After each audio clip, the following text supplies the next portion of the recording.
Welcome to episode 5 of ShelShocked. In this week's episode, we'll be applying the skeptical mindset to issues affecting the LGBT community. First, Marilyn and I will discuss a recent bill signed into law in Indiana that threatens to disrupt the daily lives of LGBT citizens there. Later, you'll hear an interview with famed neuroscientist Dr. Simon LeVay discussing his research on the biological roots of sexual orientation. Then we'll have a science report describing the dangers of so-called gay conversion therapy.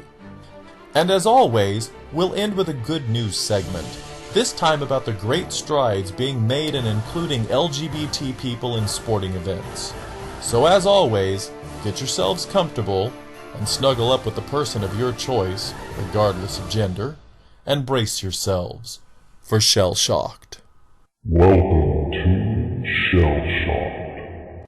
As many of our listeners are likely aware, the governor of Indiana, Mike Pence, recently signed into law something called the Religious Freedom Restoration Act, or RFRA. This bill immediately caused a media frenzy for a number of reasons, including questions surrounding separation of church and state and concerns over the rights of business owners, but mostly due to fears of how it might affect LGBT citizens in the state of Indiana. Over the past several years, as more and more states are passing laws granting marriage equality to same-sex partners, religious leaders and conservative representatives in government have been rallying to battle what they view as attacks on their free exercise of religion, most of which usually turns out to simply be bias and bigotry against gays, lesbians, and trans people. There have been false reports by many, including elected officials, warning voters that their local clergy would be forced by law to perform same-sex marriage rites, and even warnings by some that everything from earthquakes and droughts in California or blizzards in the Northeast are due to God's wrath against those who promote homosexuality. In the midst of all this turmoil comes Governor Pence, who signs legislation that's so broadly worded that even his own Speaker of the House, Brian Bosma, had to admit to a reporter shortly thereafter that businesses and communities without a local human rights ordinance in Indiana would be permitted under law to post signage saying, "No gays allowed." This is so shocking that something like this is occurring in the 21st century that Marilyn and I decided to devote an entire conversation to it at the beginning of this episode. Marilyn, what the hell? Sheldon, I don't have any words. You have just said it, 21st century, and we're going backwards to putting back up signs of people who are and aren't allowed into places. It's amazing. Governor Pence has said publicly over and over that the law's intent was never to discriminate and that he, quote, abhors discrimination and believes that the law is being maligned. Do you believe the law is being misrepresented? No, not when you take into account a lot of the things that Pence has said in the past. And, it lines up with his rhetoric before, in I think it was 2000, where he has stated that he believes homosexuality is, an abomination and that it just spreads HIV. So, if he has that stance and he now postulates this new law, he has taken the liberty, I think, of what it was supposed to stand for and try to appease not just, maybe his own beliefs, but those of the very powerful lobbyists that are behind it. Yeah, in that same 2000 speech, he also said that he would not like to see any government money going into protecting LGBT people as a distinct group, the way that we might religion or race or gender. And he thought that the money would be better spent in gay conversion therapy for people who are gay, which is just astonishing. Yeah, when I read that, I said, uh-oh, he has just made himself persona non grata with Sheldon. Oh, my God. I give public science talks on that, and you've attended that one in particular, and that's the one that I have to update the most, because it seems like every time I turn around, there's another person putting his foot in his mouth, or another person getting busted who claimed he was cured of his homosexuality, and clearly he isn't. I mean, I guess I'm going to have to update it again with this situation. Yes, that's for sure.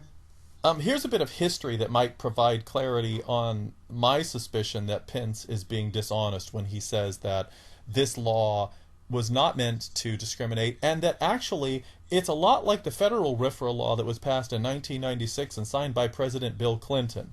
Back in April of 2014, a New Mexico state court ruled against Elaine Photography in a lawsuit by a same-sex couple. The suit contended that the owners of the studio refused to photograph the couple's wedding, which violated New Mexico's non-discrimination law. And the studio's lawyers argued that New Mexico's own RFRA law barred the suit because the owners were simply exercising their freedom of religion. But the state Supreme Court held that the RFRA law did not apply because the government was not a party. Now, the reason this is important is because the Indiana RFRA law has a special little section written into it that almost word for word covers their asses when it comes to that. Here's the exact language of the law. A person whose exercise of religion has been substantially burdened or is likely to be substantially burdened by a violation of this chapter may assert the violation or impending violation as a claim or defense in a judicial or administrative proceeding. Here's the special part. Regardless of whether the state or any other government entity is a party to the proceeding. Now, that's special because out of the 19 states that have RFRA statutes, only one other has similar language to the one in Indiana. And guess what that state is? Ta-da! Texas! Good old Texas. Ay, Dios mío. I don't know why they don't just secede. I'm sorry if you're any people out there from Texas. I'm sorry that you have to live there, but they disappoint me so much. As a person whose people are from the South, I've got a real problem with that. So I think that this is disingenuous on Pence's part. I think it seems pretty obvious that the reason they wrote the law was specifically to target LGBT people. That's also confirmed by a photograph I saw recently where Pence is signing the law and several of the gentlemen standing behind him, and I use the term gentlemen loosely, have gone on record as anti-gay or anti-LGBT. Some have supported gay conversion therapy. One of them has spoken out publicly against offering protections, civil rights protections for gays and lesbians. So when you have people like that standing behind you in this closed session where you're signing a law that is this divisive, I think it's pretty clear what you're trying to do. Yeah, he did try, I guess, to counter it a little bit because he did have some Orthodox Jews and some Franciscan monks and nuns with him as well to try to show, that this was a religious preservation. But the fact that he had those lobbyists there, it was very, very telling. Well, it doesn't take much to go out and stir up a few Jews and a few nuns who are anti-gay. I mean, that's pretty easy. There's a group called Jonah, for instance, that is a Jewish gay conversion therapy group. There's plenty of Catholic churches that will offer that sort of counseling to you. And there are even psychologists out there who have their own group called NARTH, which I'll talk about later in the science report. And, so it doesn't impress me at all that he would have these so-called good people standing behind him. It's just more evidence to me. Yeah. And was it Indiana that tried to take out the substantially from that first part, the substantially burden? They just wanted to put burden on there to make it even, more likely that discrimination could easily take place. So it wasn't a substantial burden, it was just any kind of burden. Well, the fallout from this was immediate. There were certainly plenty of groups like the Human Rights Commission, Lambda Legal Defense, lots of gay and lesbian groups and humanitarian groups and skeptic groups speaking out immediately and saying this is deplorable. But where it really got interesting was when state and local officials got involved. After the very public signing of the bill into law, Connecticut, New York, and Washington immediately announced a ban against all state-funded travel to Indiana, and the cities of Denver, Portland, Washington, D.C., Seattle, Berkeley, Oakland, and San Francisco announced identical bans. And even worse, public figures and business leaders across the country started to look at their bottom line and quickly hinted at plans to distance themselves from the fallout. 9 CEOs, including the CEOs from Angie's List, Salesforce Marketing, Anthem Inc., Eli Lilly and Company, Cummins, Roche Diagnostics, Indiana University Health, and Dow AgroSciences, all called upon Republican leadership to enact legislation to prevent discrimination based on sexual orientation or gender identity. And that's when they started listening. I also read, and I'm not sure why, but that those Washington, New York, and one more have since reinstated travel back. So now it's no longer disapproved, I guess. Right, and that probably has something to do with the last part of this little story, which is that having maybe given in to the pressure, especially the economic pressure, because they were potentially looking, according to some reports, at billions of dollars in losses to the state of Indiana. They've decided to go back in and make an addendum to this law that supposedly will protect LGBT citizens and others from discrimination. I haven't been able to find anything online that gives the exact wording, but I think you have something that suggests wording. So yes, the Indiana General Assembly website has the amendment on there, and they've added a clause that says that it will not be used for refusal by a provider to offer or provide services, facilities, use of public accommodations, good employment or housing to any member or members of the general public on the basis of race, color, religion, ancestry, age, national origin, disability, sex, sexual orientation, gender identity, or United States military service. You know what's really interesting about that is I read online today that if that amendment is signed or otherwise passes, this will be the first time in the entire history of Indiana that the words sexual orientation or gender identity will appear in any law. I know, that's incredible. When I was reading up on a lot of this, it said that Indiana is one of the states that doesn't have non-discrimination laws, and so it's all up to local cities or municipalities to enact them, and a lot of them don't. And so Indiana just has never been, it seems, interested in protecting the LGBT community at all. It's crazy.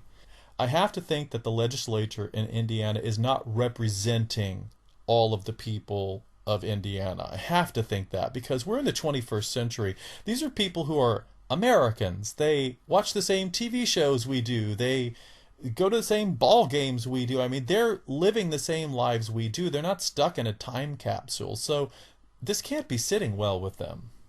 I agree. I think that the mayor of Indianapolis came out and said, we're a very tolerant and diversified group of people, and we don't like this law and what it makes people think of us. And so he was, very upset with this law, and I think it is unrepresentative of what most Indiana people probably feel. Well, here's the upshot. Pence and his fellows have damaged the reputation of Indiana to the point that they've been forced to retain the services of Porter Novelli, a PR firm that's charging them $2 million retainer, plus whatever it will cost them for billboards, TV ads, and other media, just to try to untarnish the reputation of the Hoosier State. Even Chris Gall, who is the vice president of marketing for Visit Indy, the city's tourism branch, apparently agrees with the decision, stating, quote, "Clearly the last 2 weeks have beat up and tarnished the state's reputation as a welcoming place." So now it's a double problem for the people of Indiana. Not only has their reputation been tarnished worldwide, frankly, but also they're going to have to pay out the nose in taxes to try to regain the reputation they had just a month ago. This makes, the entire United States look a certain way when other people view it, I'm sure, too. Yeah, when I spoke with Michael Shermer about this on the podcast and also, off the podcast, he seems to believe that these are kind of the death throes of homophobia, that they see the end coming, they see marriage equality coming, and these are sort of the extremists in the United States who see this last area where maybe it's okay for some people to live in that gray area and say, separation of church and state, except here. That seems to be where this is coming from. So I hope he's right about that this is just the end of it all. Of course, you and I know a little bit more about psychology than the average person, and human nature dictates that probably people will just find another scapegoat. I agree. I don't know who'll be next, but I'm sure they'll take a group and demonize them. Here's a quote from a group, and I won't tell you who it is. I'll save that for the end. Here's the quote. "We will not embrace nor participate in exclusion or intolerance." Here's how bad Indiana is getting. That was from NASCAR. Oh my God. NASCAR's even getting involved. That's when great. NASCAR is more tolerant than the leaders of your state, it might be time to get yourself into a voting booth. And if I can share a quote that I saw on Facebook from a Baptist minister. He said, "Once upon a time, religious freedom was the cry of the oppressed minority when basic human rights were being denied them by their own government because of their religious beliefs. Today, in the United States, religious freedom is becoming the cry of the privileged and powerful concerning what they can rightfully deny someone else because of religious beliefs. It has been a radical shift, and it is an embarrassing travesty." So hopefully, like you said, they'll realize what an embarrassing travesty this is. Well, as a non-believer, that's a religious leader I could get behind. Yeah.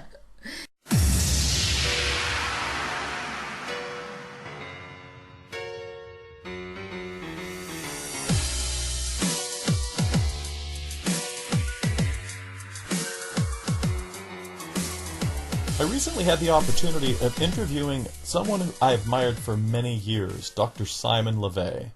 Dr. LeVay is a British-born neuroscientist who served on the faculties of Harvard Medical School and the Salk Institute for Biological Studies, and is the author of 8 nonfiction books, including Gay, Straight, and the Reason Why, Queer Science, and the Sexual Brain. He's also authored 2 psychology textbooks and a substantial collection of published peer-reviewed studies in scientific journals. He's probably best known for a 1991 study published in the prestigious journal Science entitled "A Difference in Hypothalamic Structure Between Homosexual and Heterosexual Men," which is widely cited as the first study to demonstrate a biological difference in the brains of gay men. Here is that interview. So, Dr. LeVay, welcome, and thank you for being on ShelShocked. Sure thing. Perhaps I should begin by asking you to summarize that 1991 study. What was that all about, and what did you find? It was an autopsy study looking at the brains of people who had died. These included heterosexual men, gay men, and women whose sexual orientation I didn't know. And it was a follow-up to a previous study that's been done at UCLA looking at sex differences in a part of the brain called the hypothalamus. And what they found was that there was a group of cells that was typically larger in men than in women. This was in a part of the hypothalamus that's known to be involved in the regulation of male typical sexual behavior. So what I wanted to know was whether there'd be differences not only between people of different sex, but also between people of the same sex but different sexual orientation. And with regards to men, I found that was in fact the case. I found that this group of cells, which has the name INAH3, was larger on average in the heterosexual men than it was in the gay men. So in fact in the gay men it was about the same size as it was in the women in my study. In addition to the accolades and notoriety the study brought you, I seem to recall some pretty serious criticisms of your study after it became widely known. Can you tell us a bit about some of those critiques that people had and what you had to say in response to them? Sure. I mean, the most common criticism I faced was that people said, "Oh, you're looking at a disease effect. All the gay men in my study died of complications of AIDS, so maybe it was AIDS that was causing this shrinkage, if you like, of this part of the brain, rather than sexual orientation of the men." And I was very confident that that was not the reason, because one half of the heterosexual men in the study also died of complications of AIDS. And if I just compared the gay men who died of AIDS and the heterosexual men who died of AIDS, I saw exactly the same difference. So there was no suggestion that just having AIDS or dying of AIDS would produce any change in the size of the cell group. And then much more recently, there's been a study in sheep done by a group at Oregon Health Sciences University. In sheep, you have a minority of the males, the rams, that are homosexual in the sense that they'll only mate with other males.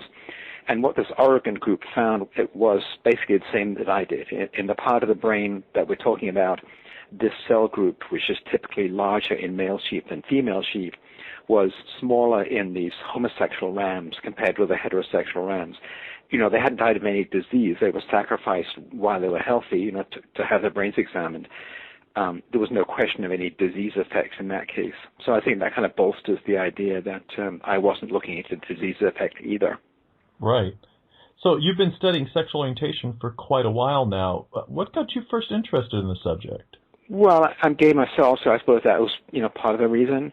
And but it also follows on from earlier research I did in another brain system, in the visual system, which I studied for many years, where I was also looking at questions of nature and nurture in brain development. And so it was kind of natural to extend that to another system, if you like, in the brain, but really asking similar questions.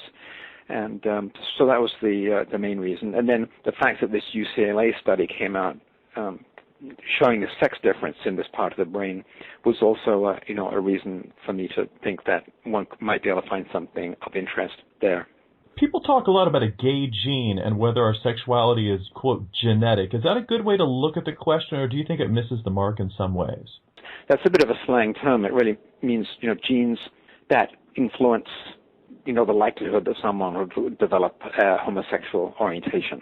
First of all, I'm not a geneticist, and the work that I did was nothing directly to do with gay genes or anything.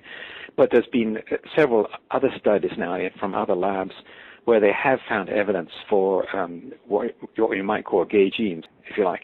So they may not be determinative, but they influence the trait of sexual orientation. And there's pretty good evidence now that such genes exist. They haven't actually been identified, but the locations on the chromosomes where they are have been identified, or some of them at least. Some researchers are looking elsewhere in the body for biological differences that are associated with sexual orientation, and some people have found other interesting correlations that are somewhat surprising. What are some of those, and what do you think they mean?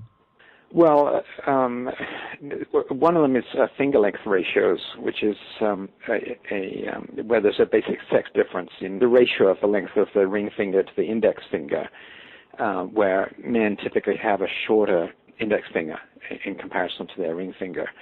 And this sex difference comes about apparently, at least in part, because of under the influence of testosterone circulating in the fetus before birth. So this ratio is being used as a kind of label to give some idea about what levels of testosterone exposure a particular person might have been exposed to years ago, before their birth. And there's several groups now reported that in women there is a difference between heterosexual and lesbian women in their finger length ratios, such that in the lesbians the ratio is sort of shifted partway towards what you typically see in men.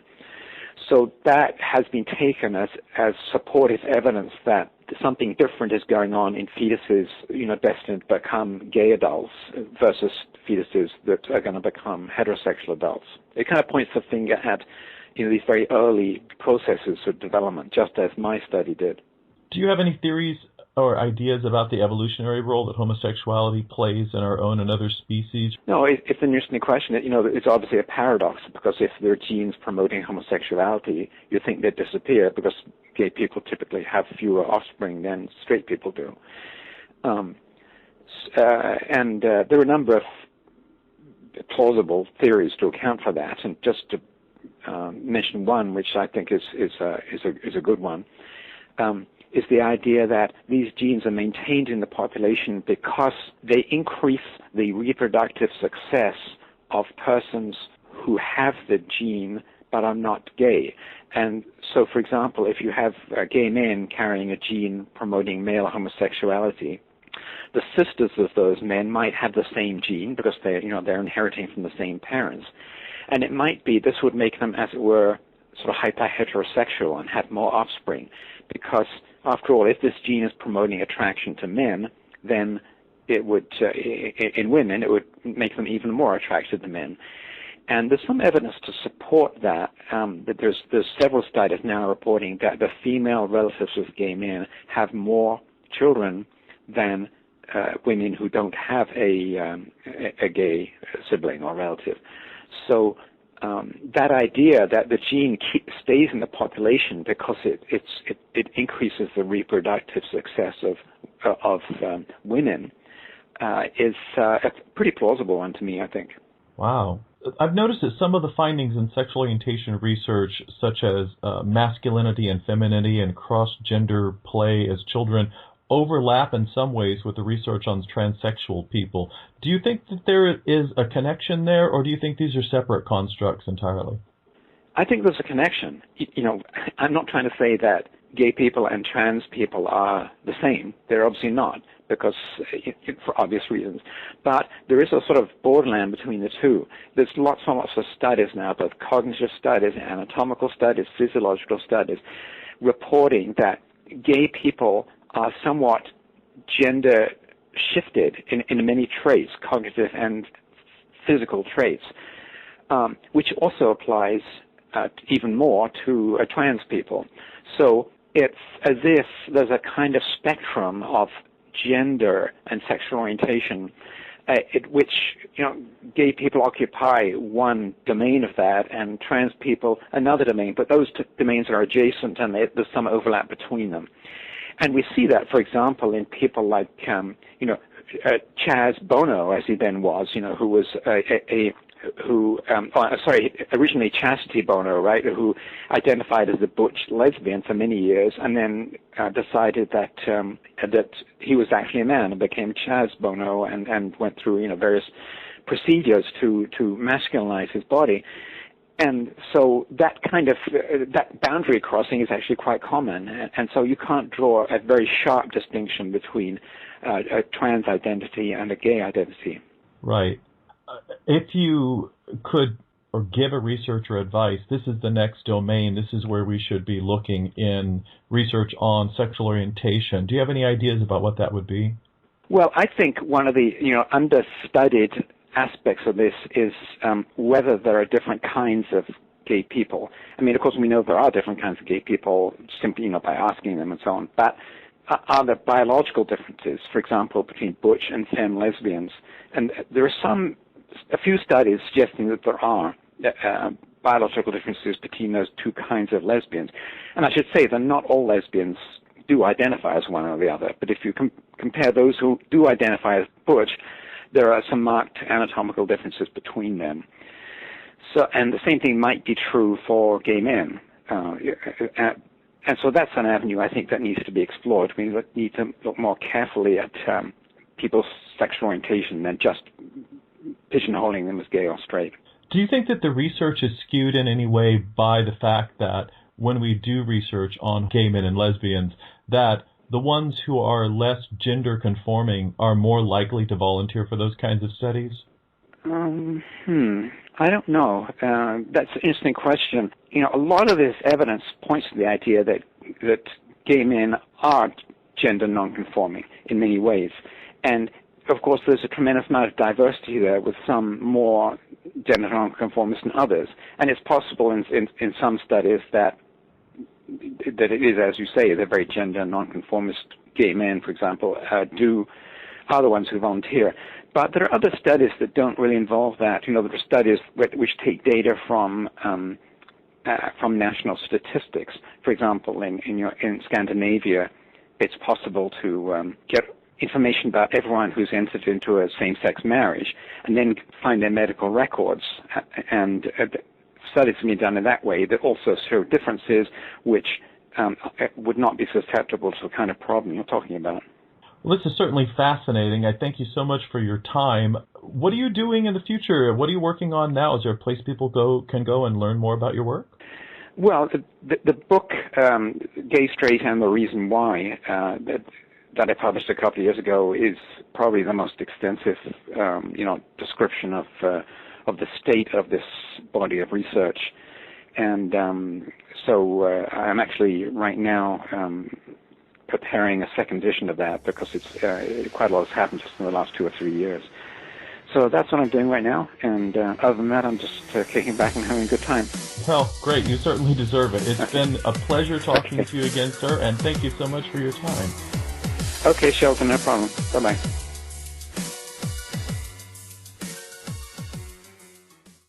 The Science Report.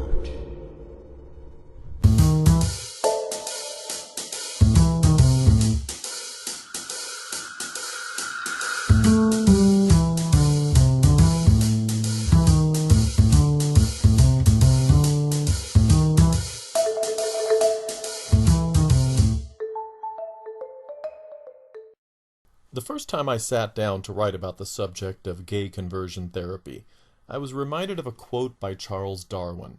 "Ignorance more frequently begets confidence than does knowledge. It is those who know little, not those who know much, who so positively assert that this or that problem will never be solved by science." That reminder is just as useful today as it was when Mr. Darwin first penned the words.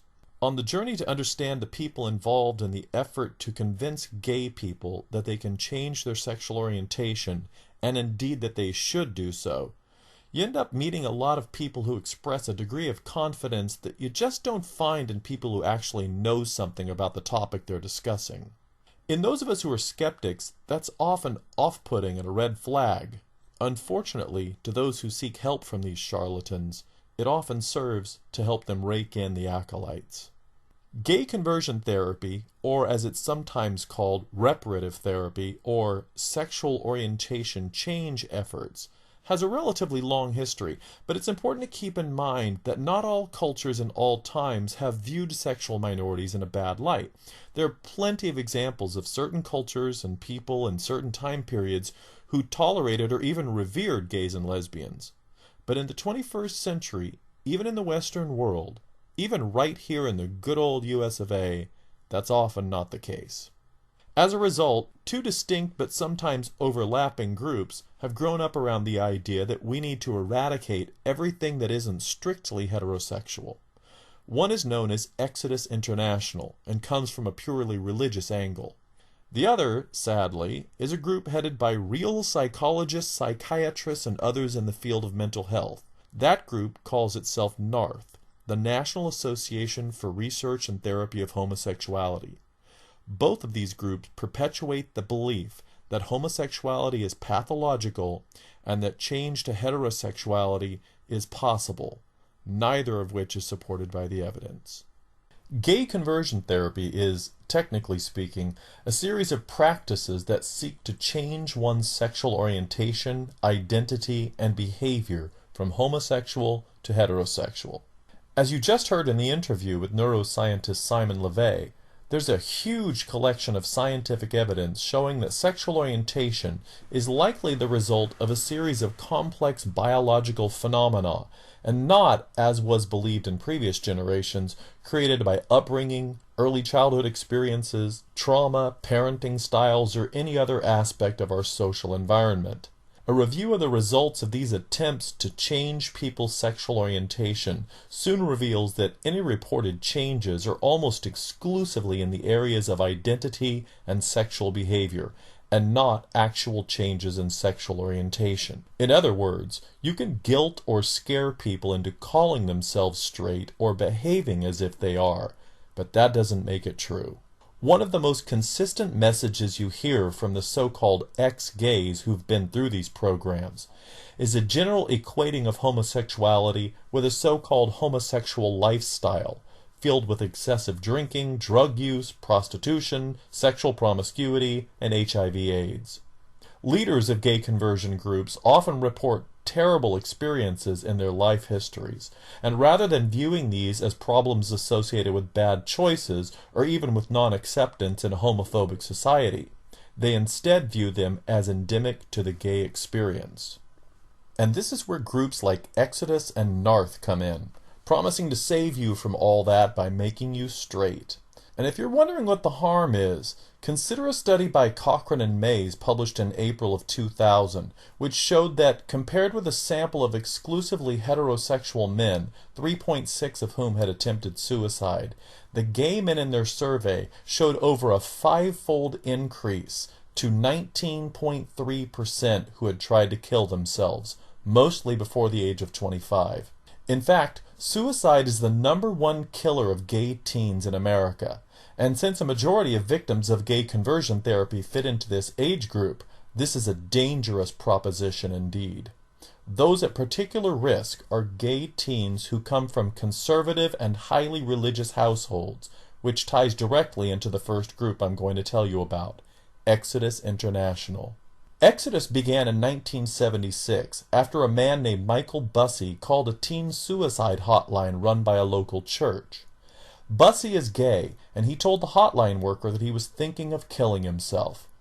Luckily, he didn't follow through, but he did end up joining the church shortly thereafter and eventually combined his efforts with a man named Gary Cooper and several others to form a support network for gay men.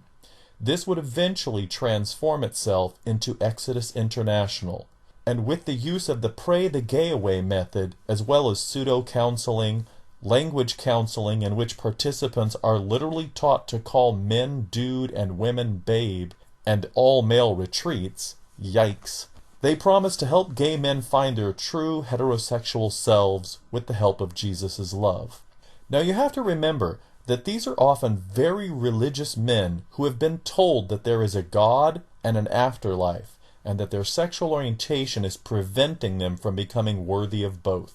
Exodus is now a huge organization with 120 local ministries in the U.S. and Canada and over 150 in 17 other countries.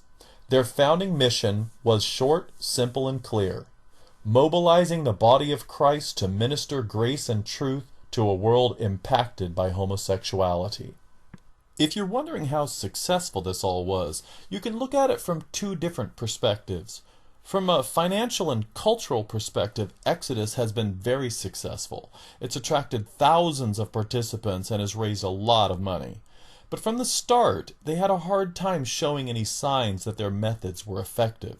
In fact, their first two poster children, Michael Bussey and Gary Cooper, who spent the first few years after the organization's start traveling around and giving talks and raising money, and also staying in hotel rooms together ostensibly to save money, eventually announced that they had fallen in love and were leaving the group. They later had a commitment ceremony, and by 1979 they were regularly speaking out against the group and its methods as ineffective and potentially harmful. In a recent interview, Bussey was asked whether he ever actually saw anybody change their sexual orientation. Here is his answer. I had many people report that they had changed or were changing. Not so much that they had changed in past tense, but they were in the process of change, that they were becoming more and more heterosexual, or that they were becoming, more often that they were becoming less and less homosexual. They were becoming sort of asexual. So I had people who claimed that they had changed. I never believed it. Never really believed it. Wanted to believe it, but I never really saw it happening. I never saw one of our members or other Exodus leaders or other Exodus members become heterosexual. So deep down I knew that it wasn't true. Since then, Exodus has had a lot of trouble keeping leadership and keeping on track. A high-profile leader in the 1990s named John Polk, for instance, was forced to resign after activists spotted him in a well-known Washington, D.C. gay bar, apparently enjoying himself and picking up on the bartender. More recently, the organization has undergone a major overhaul after current Exodus president Alan Chambers, also a self-described ex-gay, announced that the group would no longer be offering gay conversion therapy or counseling. Just what they will become in the future has yet to be determined, but Chambers has said in interviews that he still believes that the group can serve an important purpose by offering ministry and support to gays who choose to live celibate lives or who want to attempt to have heterosexual marriages. Clearly, it's going to take a while for Exodus to give up the ghost. As a human being who's concerned with human suffering, I naturally have major issues with Exodus. But as a psychology professor, I find another group even more disturbing. That group is NARTH, the National Association for Research and Therapy of Homosexuality. This group was founded and is run by trained mental health professionals. These aren't people just pretending to be psychologists and psychiatrists. They're the real deal. And they've decided that the American Psychological Association, the American Psychiatric Association, the American Medical Association, and dozens of other scientific organizations are simply wrong when they say that homosexuality is not an illness. One of their past presidents and most vocal proponents is a psychologist named Joseph Nicolosi, who founded the group in Encino, California back in 1992. In explaining their issues with the APA's decision to exclude homosexuality as a mental illness in the official Diagnostic and Statistical Manual, or DSM, Nicolosi makes a number of logical errors. He assumes that because people like Freud, Jung, and Adler, the so-called three greats, viewed homosexuality as a mental illness, then it must be true, the well-known appeal to authority. He also believes that the change was made on the spur of the moment and without any research basis, which is simply not true. Here he is rambling on about it. Not only is the APA changing now, but APA changed before 1973. We have to understand, if we're going to follow the words of the APA, then we have to consider that before 1973, homosexuality was always a disorder. Always a disorder. The three greats in psychology, Jung, Freud, and Adler, the three greats, all saw homosexuality as a disorder. And it has been consistently seen as a disorder until one day in 1973. What happened on that day? Was there a big scientific meeting? Was there an understanding of new evidence? No, there was no new evidence presented. Suddenly it was a political decision. And so in one day, 150 years of literature was wiped away. Like their religious predecessor Exodus, NARTH has had some major PR problems due to slip-ups with their leadership. Back in 2010, NARTH board member and Southern Baptist minister George Rakers was forced to resign after activist reporters spotted him in an airport with a young man they later learned he'd hired from a gay escort service called rentboy.com. When interviewed later, the young man, named Giovanni Roman, said that Rakers had taken him on a 2-week trip to Europe and that they'd engaged in nude play and massages. Rakers claimed that he'd hired the kid to carry his luggage, although pictures published later online clearly show him carrying his own luggage as Roman stood by and did nothing. But I'd be remiss if I didn't take a few moments to introduce you to perhaps the most extreme and bizarre example of the gay conversion therapy loons, a man named Richard Cohn. Cohn is the author of numerous books such as Coming Out Straight and, even more horrifying, Gay Children, Straight Parents. He engages in some of the most bizarre and ridiculous pseudotherapies I've ever seen, all of which he claims will help cure men of their same-sex attractions. One of the most incredible is the so-called holding therapy, which requires men to be cradled and caressed by Cohn for the entire session. This is supposedly to reinstate the father-child bond that Cohn says made him gay in the first place.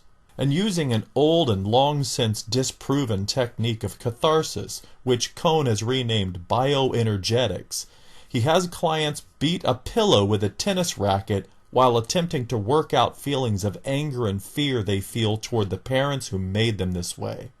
I was angry at my mother. Okay. So I started saying, Mom! Mom! Mom! Mom! Why did you do that to me? In the midst of all this silliness, the best some can hope for is that it's just a waste of time and money, and at worst, another in a long line of ineffective attempts to make themselves happy. But things can take a much darker turn. Reports by some who are survivors of gay conversion therapy tell of techniques that border on torture, with psychological and physical pain being associated with same-sex images, teen camps that are meant to toughen up gay boys or feminize and tame lesbians. In some rare instances, such as the one at a South African camp called Echo Wild Game Rangers, young men even lost their lives. Raymond Buys was one of these, a 15-year-old whose parents sent him to the camp to cure him of what they described as effeminate behavior and to quell their fears that he might be gay. After only 2.5 months at the camp, Raymond was returned to his parents as an emaciated, half-dead shell of his former self.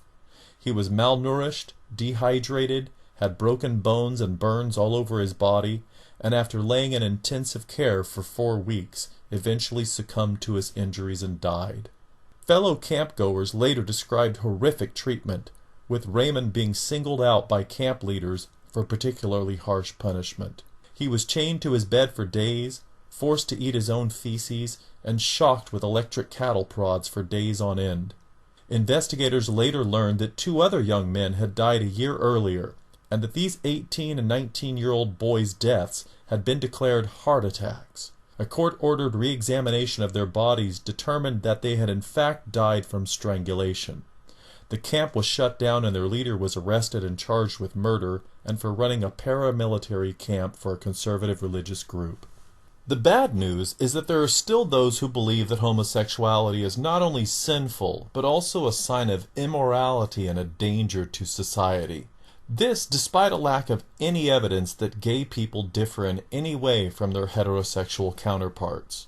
For now, religious leaders, politicians, and even some fringe mental health professionals can count on the demonizing of homosexuality for money, votes, and even research funding. But in case you haven't noticed, times they are a-changin'. Surveys show a huge shift in general attitudes toward gays and lesbians, with large percentages of Americans now supporting laws that protect LGBT citizens and ensure their equal treatment in society.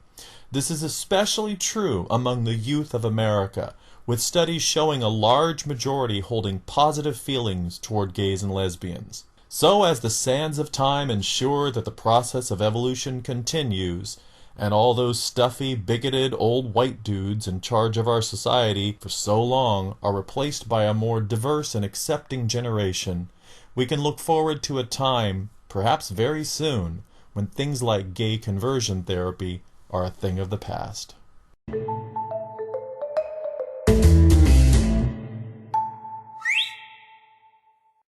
here's something we hope you'll really like.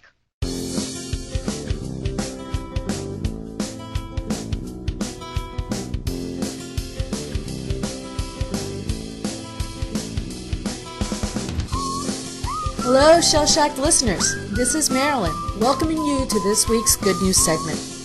This week's story comes from an unexpected place, the world of sports. What makes it even better for a baseball fanatic like I am is that it's a great baseball story, and it involves the Bay Area's own Oakland A's.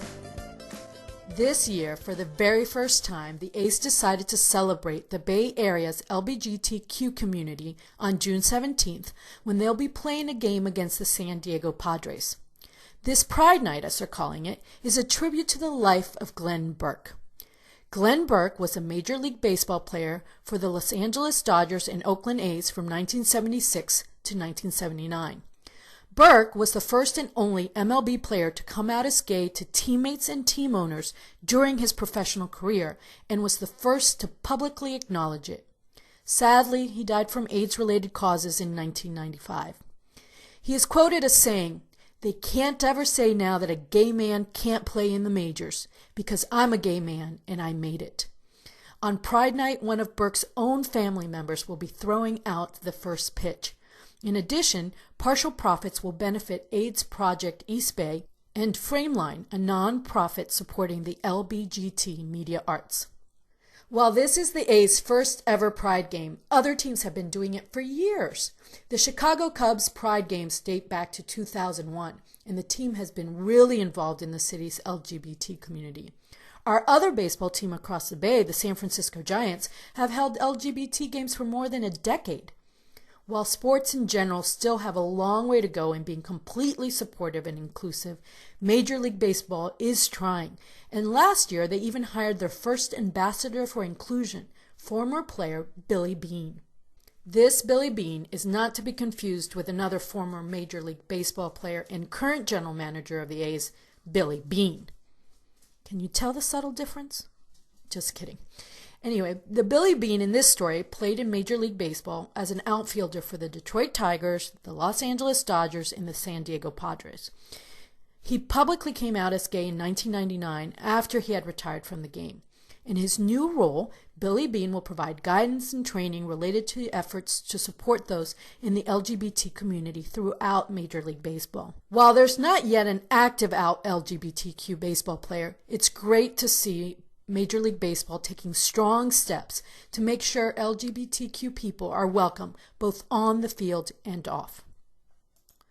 Okay, so all of this is great news, but, and there always seems to be a but, after the Oakland Athletics announced on social media that they would be hosting their first ever LGBT Pride Night, they got some backlash from fans who weren't feeling it. A number of fans let loose on the team's Facebook and Twitter feeds, rattling off offensive, ignorant, and often homophobic responses. Let me read you just 3 of these to give you a feel for the type of remarks. Here's one. Are the players going to prance from base to base? Is the starting pitcher going to literally throw like a girl on purpose? Is the team going to have rainbow-themed uniforms? Here's another one. Parents, please note this is not a game you want to take your kids to. Like, you're going to catch cooties? Finally, what other fetishes are we going to recognize at ball games? Ignorant and sickening, isn't it? The team thankfully stood by the decision, however, with the team's vice president of sales of marketing telling the San Francisco Chronicle, I think you can find a few people on Twitter to backlash against anything. The wide majority of our fans will be supportive or have no opinion. Of course, this isn't just anything, and I would like this to be celebrated like any other appreciation day at the park. And so we've come to the real heart of our story. After some of the fans said they would not be attending the game, Ariane Dolan stepped in. Dolan is the girlfriend of the A's pitcher Sean Doolittle, and she was raised by 2 wonderful mothers. Because what she did is so awesome, let me read what she posted on her blog, and I quote, Dear season ticket holders who wish to sell their tickets for the LGBT Pride Night, everybody's entitled to their own beliefs, and as long as nobody's getting hurt, I'm happy. I also can't stop you from selling your tickets. I won't tell you that you are wrong or that you are not allowed to think or act that way. We live in a free country after all. You are free to think and say and do whatever you'd like. She goes on to say, so A's fans, if attending a baseball game on LGBT Pride Night makes you at all uncomfortable, it is probably a good idea to sell your tickets. And I have the perfect buyer, me. If you'd like to sell your tickets to June 17th, LGBT Pride Night game, I will buy them from you at face value. As many as I can, no judgments, no questions asked. From there, I will donate any tickets I purchase to the Bay Area Youth Center's Our Space community for LGBTQ youth. That way, you don't have to feel uncomfortable and the seats don't go to waste. It's a win-win. Please tweet at me if you'd like to sell me your tickets. I'll purchase as many unwanted tickets as I can out of my own pocket. I also encourage other A's fans to do the same. Let's fill the stands that night. Love, Ariane, and my hella gay moms. How cool is that?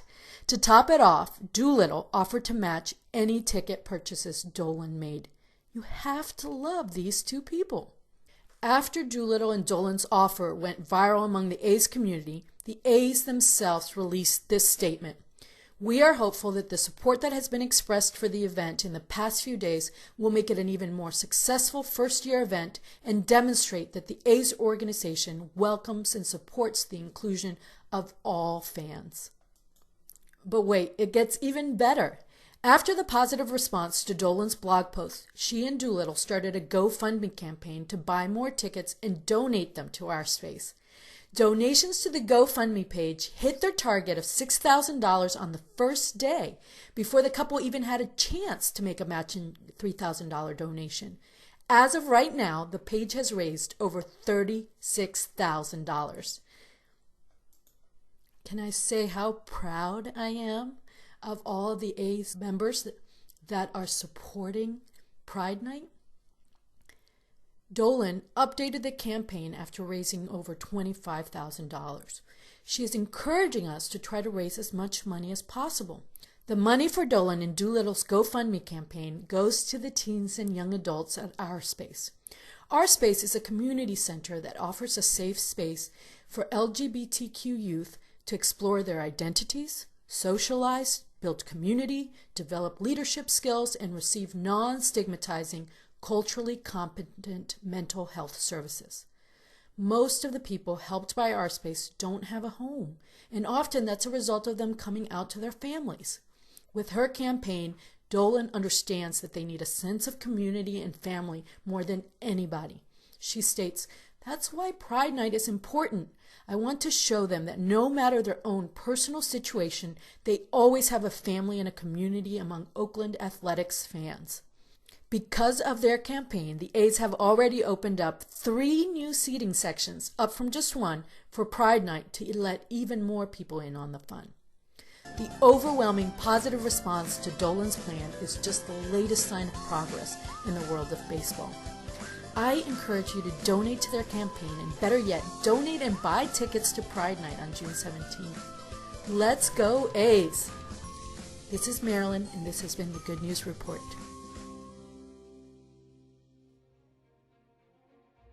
Well, that's the show. Thanks for tuning in to episode 5 of ShelShocked.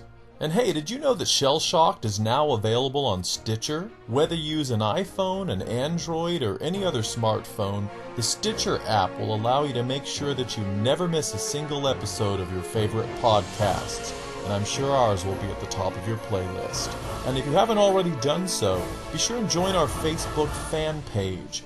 We're over 700 fans so far, and the podcast hasn't even existed a full month yet. We really appreciate all the support. Thanks for listening, and be sure and tune in next week. And in the meantime, you've been shell-shocked.